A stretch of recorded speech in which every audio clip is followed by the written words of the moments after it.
So that's what we'll consistent. do.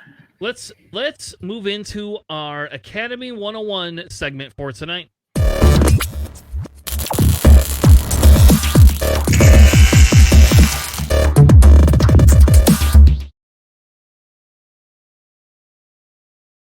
Academy 101 segment. Our goal is to kind of analyze the meta, right? And so what we want to do is look at some of the meta list staples along with some of their components. And then what we can do is what makes up these lists and what makes them win, right? And then kind of explain how to deconstruct them. So we're going to talk about strengthnesses, weaknesses. We have a whole bunch of them. We're not going to cover all of them tonight. We're only going to cover Rebel. That's it. So I want to make sure you all know that you're not in for like a 5-hour segment. I don't think it'll be 5 hours, but you're not in for 3 hours worth of content.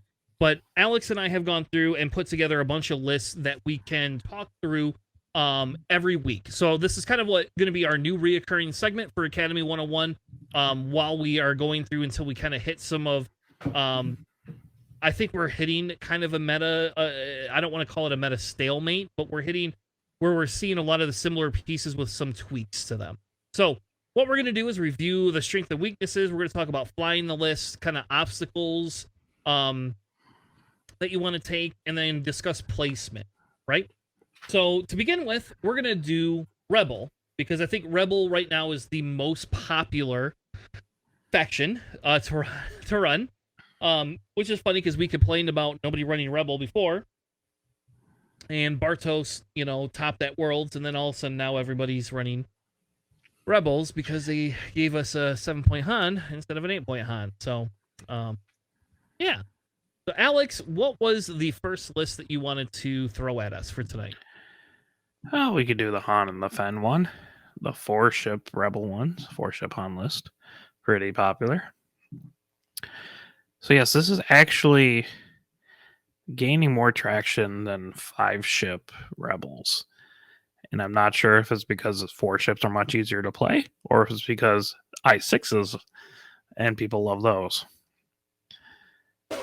But generally, this has Han. You do typically see the chopper engine upgrade one more frequently than the trick shot one. It also has Fenn Rau. The most popular upgrades are Crack Shot, Predator, and Beskar. It's a very aggressive Fenn Rau. Boy Luke, because you shouldn't have a Rebel list without Boy Luke, honestly. And Keo. Typically, you see Juke. Sometimes you see Prockets. Other times, you'll see Concussion Lone Wolf. Concussion Lone Wolf works pretty well in this particular list, but the most popular ones kitted out for this is Juke, which also makes sense. Fair enough. So, in that aspect, right? In my opinion, like the other Han that you ran, like you said, is the trick shot Han. I think we've all agreed we like the engine upgrade better. We just feel that it's a more important piece in the list because it gives Han that versatility he's not getting with trick shot as easily. And so I really, the Han is not really the bigger discussion piece, right? In this list is because you're using Fenn instead of another heavy hitter, right? So instead of like taking Sabine, you're taking Keo, right? Because you're running Fenn and not Chopper, or Fenn and not Lebo, or something like that. Do you feel that Fenn is stronger even in this list? Because is he going to be whose stress is he taking away at that point? I feel like Fenn replaces like Sabine and Wet J-Wing, which you see more in like the 5 Rebel list. But yeah, you can also downgrade Keo to Sabine and take something like a Lebo or a Chopper if you want more. Or an Ezra bigger ships. Or that. That's certainly an option you can take. I'm not sure if I would call that upgrading the list, though. Fenn Rau, his ability doesn't happen super frequently. I would say it is, occasionally it'll happen if you have like Luke jousting someone else, right? Or someone got up in Keo's face, or someone's like really good and decided to go Han in front of him. But he's not really there for his ability. He's more there because he's an I6 that hits very hard and can push a lot of damage through with Crackshot Predator. Is the Fang Fighter's got the Concordia face off, so if you're both at each other at range 1, you change into an auto evade, and you have Beskar to mitigate any crits. And just being I6, you have 2 I6s. Like Luke does his own thing, basically. He kind of walks up there. Keo and Fenrau are fast, and you can flank with pretty much either one of them. And then Han just does Han things where he can orbit the board and do a lot of damage, or get actually pretty aggressive in this kind of stuff because you do have engine upgrades, so you can boost if you need to. Yeah, I mean the other part of it too is like mitigating for like when you need to do like turnaround maneuvers for Luke Skywalker. If you're in range of that Fenrau, he can take away that stress and just help out from there. It comes even more into play when you start getting crits like the damage engine on Luke, which makes his hard turns red. Just being able to find a way to mitigate that stress with Fenrau can help. The other part of it too is the lowdown Fenrau, right? Because you can downgrade that crack shot into clan training and Mando optics. And if Fen already gets into a pretty good position with his maneuver without having to boost and barrel roll, you can grab you can set up a target lock ahead of time with Mando optics and just take clan training and get a red focus. And if you kill the ship or you feel pretty confident that you're going to kill a ship, you get that clan training token back and use it for another turn. And there's a lot of versatility with that Fenrau. Always having an I6 is always really good. And on top of that, he is a really great objective grabber because if he's at range 1, he can scramble an objective and then just take clan training focus for defense if he needs to and still have that mod there. So there's a lot of versatility in that Fenrau. Well, he can't take clan training focus if he ain't got a clan training. But that's what I'm saying. Get your point. If you break down the crack shot into clan Yes. training and optics, but yeah. Yes. And I think both are viable. I think the difference is a play style thing, right? Like Alex is used to, bullseyeing, whereas JJ doesn't know how to bullseye to save his life. It's kind of like the Giants. So I mean, yeah. Anyway, so okay. With this list, what are you bringing obstacle wise? Are you bringing large rocks? Are you catering to Han with large rocks, or are you bringing like gas clouds to mess with your opponents if they go through them? What are you bringing, Alex? Honestly, probably medium rocks. This is going to be spoilers for what we're going to talk about, but the way you counter Han easily is with your turn 0 setup. And if you both bring really large rocks, it's much easier to trap Han. So if you bring medium ones, you get a little bit more extra room. It sucks for arcs, like going against them, but it does free up some space for Keo side slips per se, or Fenrau to still be able to too hard out of an engagement. And it's really not hard to get. The size of the rock doesn't really matter super much for Han because you're a large base. You can be near a rock. It's not hard, especially if you have engine. It's really just take those blue Mandalorian rocks and you're all set. Yeah, agree.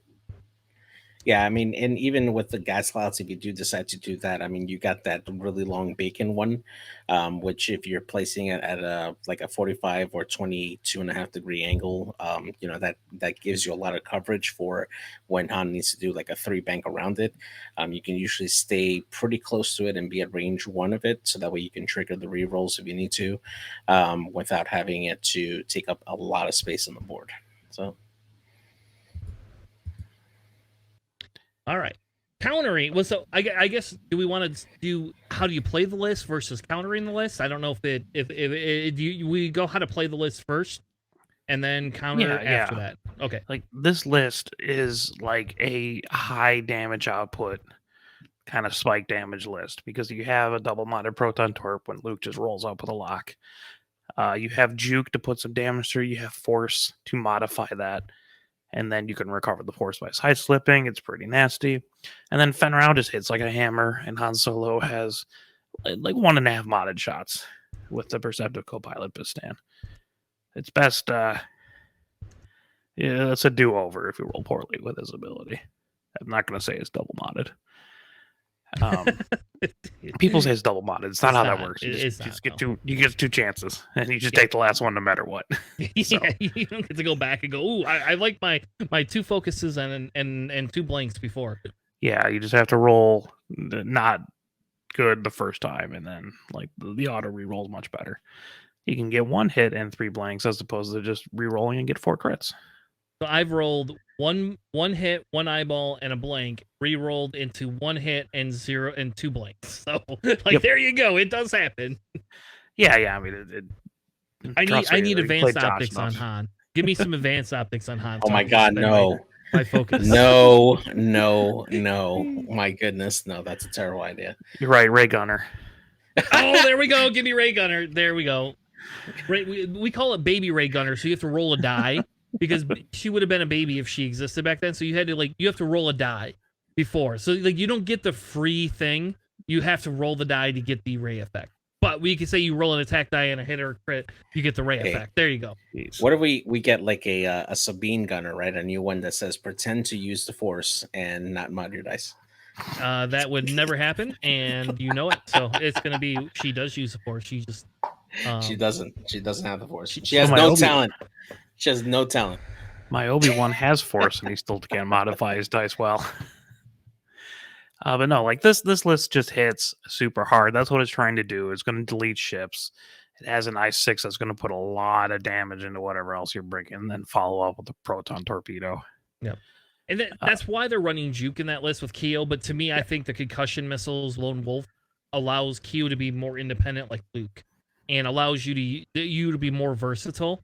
I understand in a 5-ship list why Juke works very well, but in a 4-ship list, to me, the Lone Wolf feels better. Also you're eating a shot from Han, a Fen, and like a proton torpedo. Like you probably don't have any mods left for that Juke. But also like this list is solid for assault. Like Han's really good at assault. He can be there. Fen Rao's always going to be roughly around whatever objective you guys are knife fighting over. Salvage is not too bad actually because Keo, you don't get the link it to a boost, but you can also side slip with a crate. Luke will take it, especially because you have attack speed. You can still boost anyway. It's not a boost action. And for like scramble, it's a little bit like Han can do it if he's like doesn't really have 2 ships by him. Luke can do it because he's got the Force. Like Keo can do it. It's not too bad. It's just Fen Rao is the one that's not really doing a lot of scenario play. Fen Rao is there to be a hammer. Try not to die. Yeah.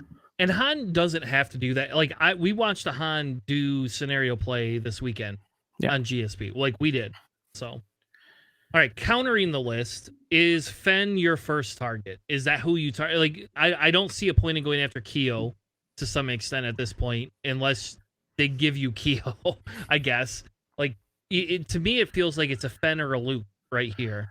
I was feeling Luke, just because Luke just puts so much more damage out, and he can recover. So you kind of want to take him out as fast as you can. That's pretty much for every Rebel list. You should try to kill Luke first, unless they serve you something up.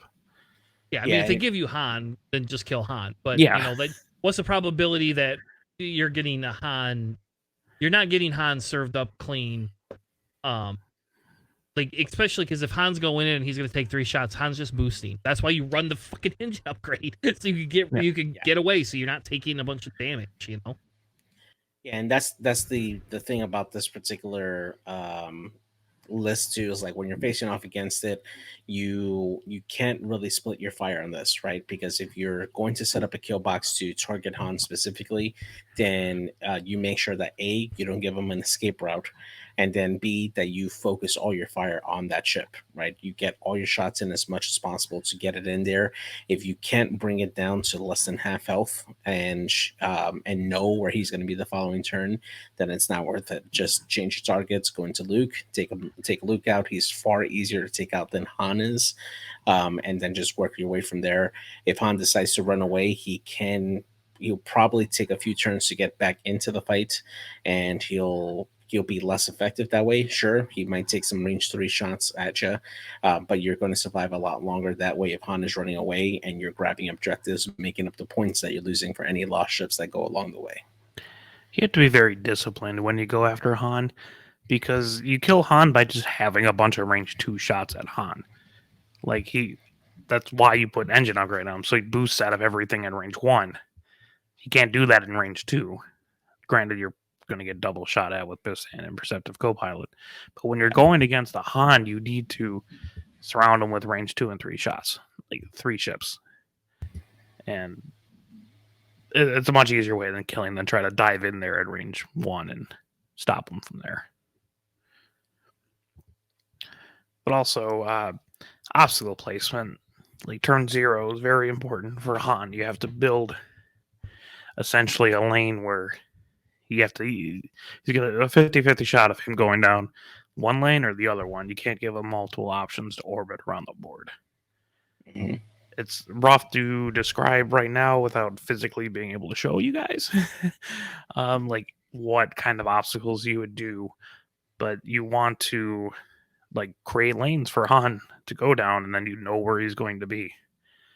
Yeah, because if you allow a lane but then leave a big open space next to it, Han now has 2 specific options. And unless you have 6 or 7 ships, you're not blocking both lanes from him. Right. I mean, Han can 3 bank boost. Han can 4 straight boost. I mean, like, Han can do way too many things for his own good. Like, there should be, like, I don't know. There should be, like, this trigger that when Han goes too fast or does something too crazy, like, you can, like, raise the flag once a game. It's like a condition card where Han has to roll back his maneuver or something crazy like that. I mean, if you and for the newer players that are looking to like strategize for this, when it comes up, there was a very, very good match between Josh Benjamin and Ryan Staniszewski for the Nova Open, which is the top 4 matchup that they had.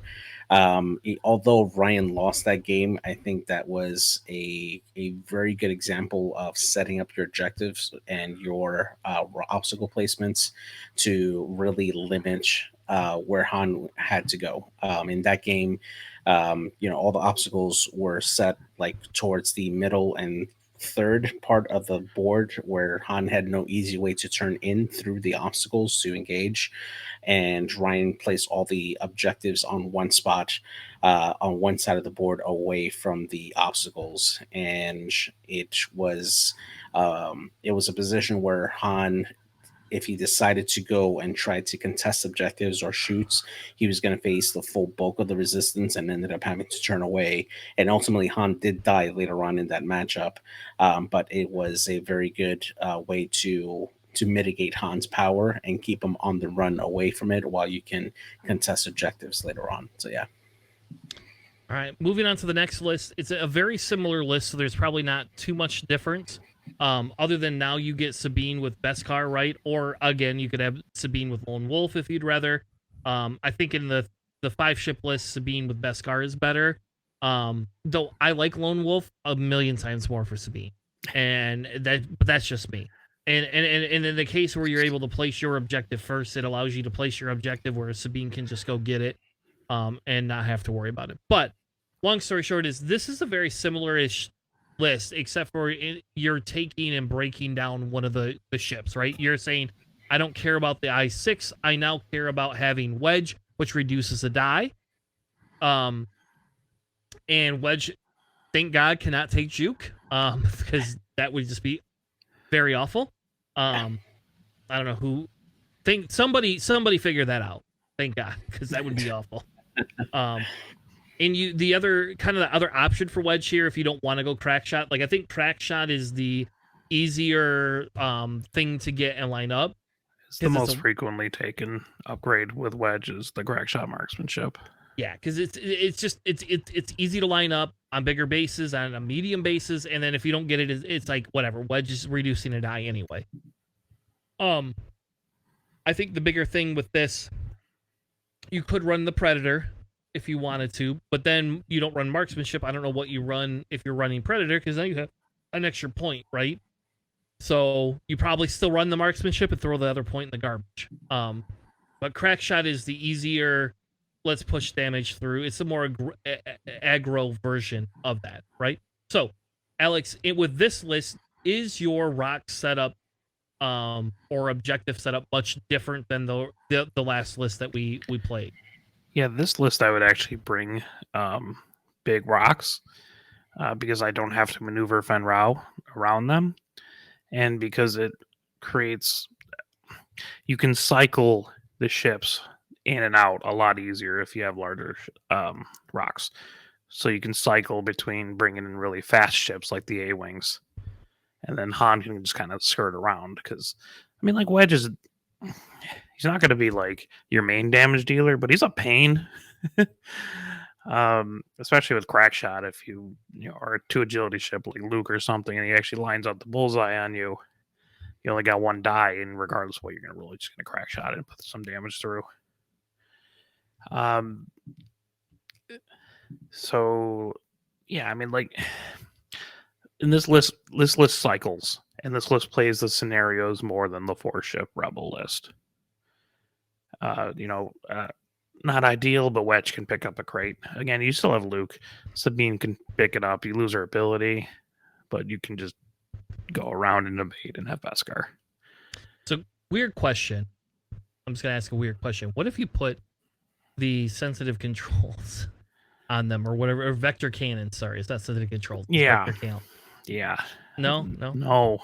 Okay. All right. I don't like that with Keo. I don't like it with Wedge. I mean, like Wedge, there's enough I4s right now that you can arc dodge by boosting, linking into boosting, or getting people down, like hunting people down with a focus boost with Wedge. Like those arcs are 4s. Bodica's a 4. I mean, Keo and Sabine are 3s, and they're in a lot of lists. And a lot of like the T70s are 4 or lower. So what you're telling me is this list is more of an objective playlist than a let me hammer you into the ground list. Yeah, it's much more of a generalist list.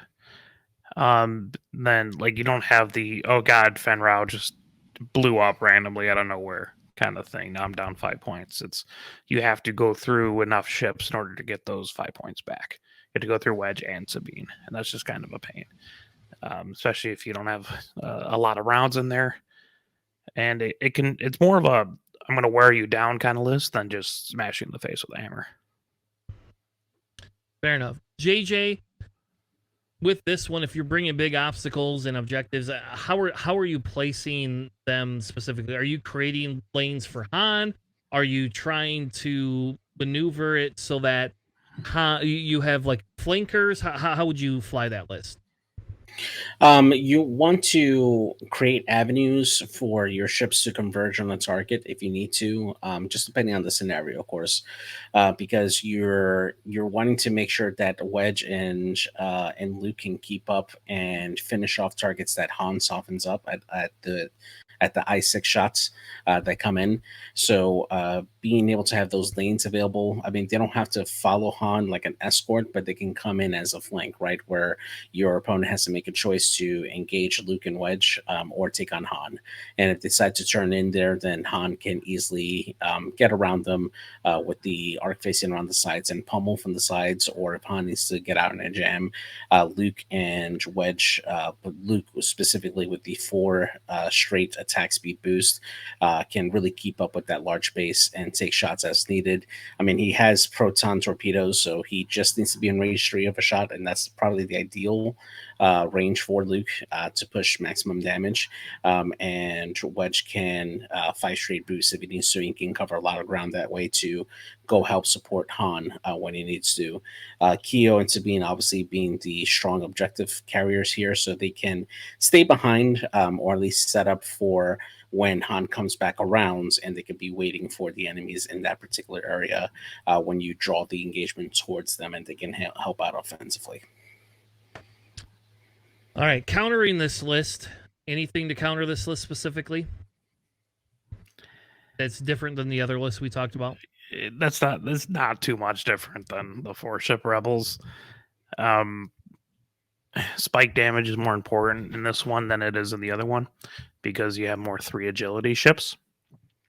So if you have like 4 attack dice, like with Chopper, proton torpedoes, or a way to remove defense dice by either denying range 3 with like Raj Rockets and the Sat Salvo, or like having Blackout or something, spike damage is a lot more important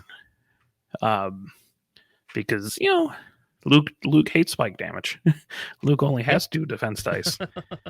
And sometimes Luke doesn't roll paint on both defense dice.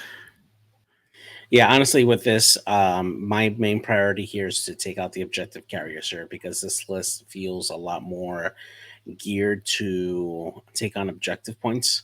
And if I can knock out their objective carriers, specifically in Keo and Sabine, if I can eliminate them within 2 shots apiece, then I have an edge on the, of course, it depends wildly a lot on what I'm bringing to the list, but the average that we're seeing right now are 5 ship lists across the board. So if I can reduce their numbers by 2, that gives me an edge in claiming scenarios, and that way I can put the pressure and make the rebels come to me instead of me having to chase them, and set myself up defensively where I can focus fire on whoever's coming in and go from there, right? So if my opponent's going to serve up or leave Keo and or Sabine by themselves on the side while they're bringing their strong forces through Luke and with Luke and Han on the other side, I want to place my objectives so I can spread them out as much as I can and place the obstacles as a barrier between the two and just go hard for those objective grabbers, and I'll be ahead of the game at that point. All right. The last list that we have for Rebels, kind of on the more popular side, we talked a little bit about this tonight, but we have Heratani, which I guess I don't know how to spell because you spelt it different than I did. So there we go. There's that type of thing. But essentially we have Hera with Magpulse, Hopeful, Sabine with Beskar, Bentic 2 Tubes with Jin and Perceptive Copilot and Hopeful, Bodica instead of Fen this time with Predator, Mando, and Beskar, making her a little bit more survivable and still aggressive at the same time. She's pretty bloody aggressive. Mm-hmm. And then we have the boy Luke. And the way this list works is you want Hera to be able to get something from Bentic. Typically, you're running Hera kind of behind or to the side, allowing Hera to take an evade, be able to use Hera to shoot take a lock and get an evade from Bentic when Bentic passes that token to Hera. Could be a focus token too. It doesn't have to be the evade, but it allows Hera to be able to share what she needs to share. So if Hera shoots a Magpulse and it goes really well and she doesn't have to re-roll or do anything fancy with it, then it gives her the opportunity to pass that lock off, right? If she needs to, which could be crazy good for Luke. I mean, just giving Luke that lock is stupid. Yeah, a sneaky thing you can do if Luke was not able to get a lock on like an I6 or something before him is just lock it with Hera and then have Luke instinctive aim, and then right as he does that, pass over the lock so he can reroll and then do the focus. Yeah, which is silly, crazy to me. But you can do that. You also have Hera double modded with a Magpulse, which is pretty good. Magpulse at I6 is really good. Like, people are running swarm tactics with Hera, right? Like, to get Bodica up to an I6, and I think in this list, you don't want to do that, right? Like, that feels like Hera is just too cornered and caged. Yeah, this list, you're stressing more Hera than you are just straight damage dealing with Bodica, because just giving Hera a focus with Benthic, and then if you're defensive or you don't have a shot with Hera, just take another focus action or evade action, and then whenever you pass it with Hera, then you can choose if you're in range of Benthic, you can just choose when you pass over the focus if you want it to be an evade. Yeah, this is like the original, what we would call the original like SOC arcs, like garbage, right? Like, this is kind of the original version of this. If you fit with no penalty. Yeah, with no penalty. Yeah, with no penalty. And more agility. And more agility. It's like if you put Garvin in this list, like, you then now get to generate the extra focus too on top of that. Infinite focus. Yeah, that's before Bodica. Garvin was a thing, right? Like, you would use Garvin instead. I don't know, is Garvin 4 points? Yeah, Garvin is 4 points. Boy Garvin is 4 points. Okay. Yeah, and with the APT. Yes. Yeah. Which you can then double mod. Yeah. Because you can just pass on the focus. Yeah, so I mean, there is a little bit of an option. You could run Garvin instead of Boudica. I tend to feel Boudica is better because Boudica is going to hit harder, even with the depleted. Like, I mean, you're still rolling 5 or 6 dice, no matter what. You know, like that's you're really running. You know, like she's going to be able to do things other people can't do. So. Yeah. It's also real nice when, remember, we said that Luke doesn't always roll pain on his dice. Yeah. What if you just pass him an evade? Because he can. Because he can't roll green dice to save his life. Yep. Right, yeah. Just Hera pass him an evade. Yep. Or you can roll up, take the focus action, and then turn it into an evade token. Yeah. And in this list, I think the only ship that you don't want scrambling, right, is Bentik. Bentik, you don't want the scramble just because you want Bentik to be able to pass the tokens off and be that battery. Outside of that, like, this list is insanely versatile. Like, this is a very, very versatile list. This, again, is not a hammer list. You have 2 hammers in there if you need them. Other than that, this list is not a specific, like, I'm going to, like, aggro you to the ground. This is definitely a very objective-based list and a very, very defensive list. This is... So if they fuck with Han, if they mess with Han, this is what we're gonna see. We're gonna see a lot of this if they mess with Han and not Boy Luke. If they mess with Boy Luke, it won't be as powerful. But then just put Garvin in there. Exactly. Yeah. Like or Corrin or somebody else. I guess if you have to, something that's gonna do. Ahsoka can fit in. Ahsoka A-wing would fit in nicely with this. Mm-hmm. Yeah, there's a lot of things you can mess around with. Ahsoka A-wing would be great if they gave me some more loadout. Like, why did they cut my loadout with Ahsoka, for Christ's sake? They dropped her down a point. I don't care. She's already stupid good. I know. I have an Ahsoka A-wing that's painted up as Ahsoka that I would like to run. It just sucks I can't run her. Yeah. Anyway. Yeah, the fun thing, too, is if you start focusing Benthic, because that might be your first inclination is be like, oh, I'm just going to shoot Benthic. He's the battery. Then he just doesn't pass the focus. Now he's just focus evaded. And then, Hera can pass him another evade. Yep. Mm-hmm. So he's just going to get 2 evades every turn. Yeah. So the way this list works is it's a bad decision point list for the most part. The only points you're going to be working towards scoring is if they leave a ship on the outskirts. So when you fly this list, in my opinion, one of the big things is do not fly anybody but maybe Sabine away from the other ships. Keep everybody within that 2 to 3 range bubble for your attacking and aggro. And that means this list does very well on turn 0. So your turn 0 has to be pretty good for this list, and you have to know how to fly these ships together without running into each other.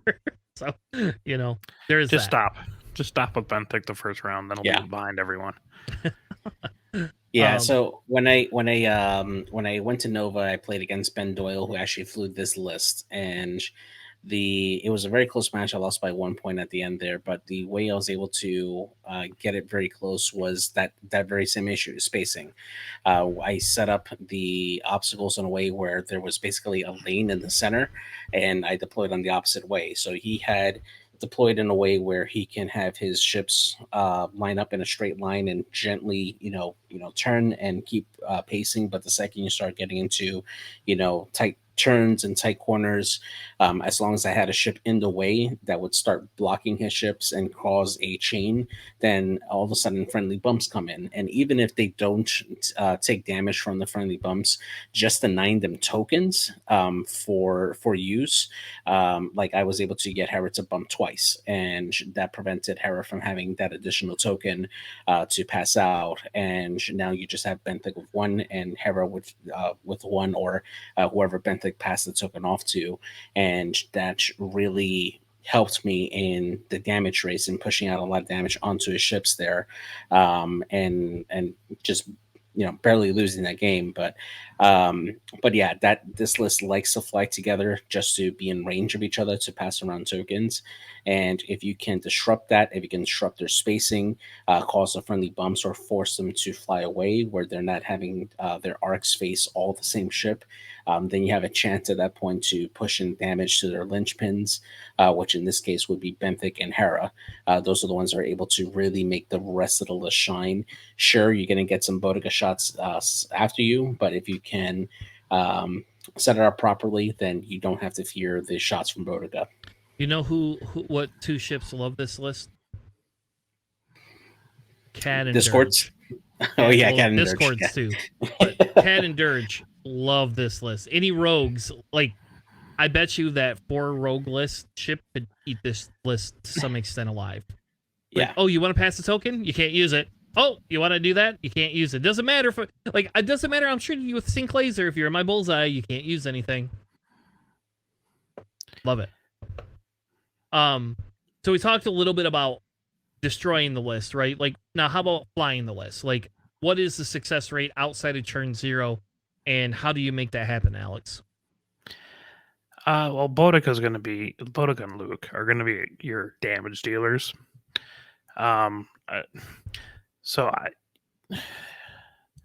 I would keep Benthic a little bit back. Again, like, unironically just stopping on the first turn and trying to figure it out later. Keep it back. Pass over the focus. Put Luke in front. Bodica can see if you can flank with Bodica. If you can flank with Bodica, you don't need to pass her tokens. But just kind of keeping it all close to each other, and enough that Benthic is either in the back, focusing for everyone, or bumping into your opponent's list, because you still get that double focus and still be able to pass that off. So if you can, like, jam Benthic in there, being a medium base, maybe surrounded by a couple obstacles or so they can't flank it too well, he's actually kind of a menace. Just one straight into your enemy and focus it the whole time. But really, you just want to get that proton torpedoes off. You want to get Bodica as much damage as you can and try to protect Bodica. Because I feel like if Bodica dies, this list, it doesn't fall apart, but it loses a lot of the edge that it had. Yeah. And I agree with you. I think Bodica is kind of a linchpin. Same with Luke. If you get rid of either of them, like, the list struggles on damage output. I mean, I would try to go for Bodica as fast as I could, honestly, if I was going against this, which sucks because Luke is going to hurt and punish you real bad. And it goes against what I said earlier about always going after Luke first. But in this case, Luke has evades. Yeah. So you definitely want to try to go after Bodica as much as you can. Not at range 1, because that's not going to work. But you just got to get a Cad Dirge proton cannon, kind of like pincer move lined up on Bodica, and you won't have a Bodica anymore. It's true. She's gone. Like, oh, you want to shoot me? No problem. Go ahead. Shoot Dirge again. Like, I don't care. You got 4 health. Yeah, that's why you bring Scum and just put Dengar on your ship, and then Bodica shoots you, and you're like, that's funny. Here's a quarter of your health gone. Yeah. Have fun with that. I can survive these shots a lot more than you can. But also, like, Hera has a weakness with that mag pulse. If you are directly facing the enemy, you can focus down Hera if Hera takes a lock, because you'll only have 1 mod, and Hera can't pass to herself. So you have to be really careful with that mag pulse. You either try to flank-ish, come at a different angle where Hera's only gets shot once, maybe, with that mag pulse. Like, I don't think you can do that too well on, like, an Alpha Strike. It's more like a utility piece there. I would not just straight joust Hera into the opposing ships. No. Because Hera, you can have a focus evade with Hera, but also Hera's not getting support, and Hera could die real fast, so you have 4 health. Yeah, green dice will betray you 100% of the time. Also, bombs are super good against this list, by the way. If you happen to have a fair amount of bombs, because these are at range 2 of each other. Bodica doesn't want to take bombs. Hera doesn't want to take bombs. That new Deathfire with the swift approach. Ooh, yeah, got some nice targets right there. Well, let me move and throw a proton bomb. Hey, you have fun with that. And although you can mitigate some of, like, saturation salvo stuff by passing evades and focuses, saturation salvo still hurts. It's still Yeah. Bodica does not want to get shot with a saturation cell with Barrage Rocket. You roll 2 evades, they make you re-roll, you roll back into blanks, you get 1 evade, take 2 damage. You know, I mean, Yep. it happens all the time. And if you're in bullseye, they're just gonna, like, with the Barrage Rocket, they're just gonna re-roll their damn, you know, they're like, oh, we're not gonna live long enough, we're just gonna re-roll this shit, you know. Or you're, Tomax, and now you're just like, cool, I have a Plasma Torp, so like, if I get 3 hits, Luke's still losing too. Luke, do you like your shields, Luke? Because you sure as hell doesn't feel like it. Yeah, or you can actually like lay into Benthic too, with like Plasma Torps, because he has enough shields. So, all right, anything else on Rebel meta staples before we wrap up this segment? I like Heratonic because I'm degenerate. I agree with that. Needs more Garvin. I want infinite focus though. Yeah, it's funnier. Well, wait till they bump Boy Luke up in price, and Alex, your wish will become the command. Like, it'll be a very simple, like, nope, I'm not paying 6 points for Boy Luke. I'm going to throw Garvin Chopper back in there. Chopper or Lebo at 6 points. No, you're not going to do that. All right. No, it's run Lando, baby. Oh my god. All right. Here we are. That was the end of our first Academy 101 series where we talk about meta and analyzing lists. We are in the middle of a series where we're going to analyze the meta lists from each of the different factions, maybe minus Scum. I don't know what we'll do with Scum yet. But either which way, figure something out. There we go. That'll be the last one we do, because that one's gonna be a little bit harder. I think there are no meta Scum lists. Yeah, there is not, except for I don't know, the Mando, I guess, is gonna be meta. Oh, anyway, if it is, maybe we should make a bet on this. Maybe do you know how many people have played Mando and they're just like, never mind, I tried this, it didn't work. That is almost all of GSP Scum chat. All right. Either which way, that is our Academy 101 segment talking about Rebels lists in the meta.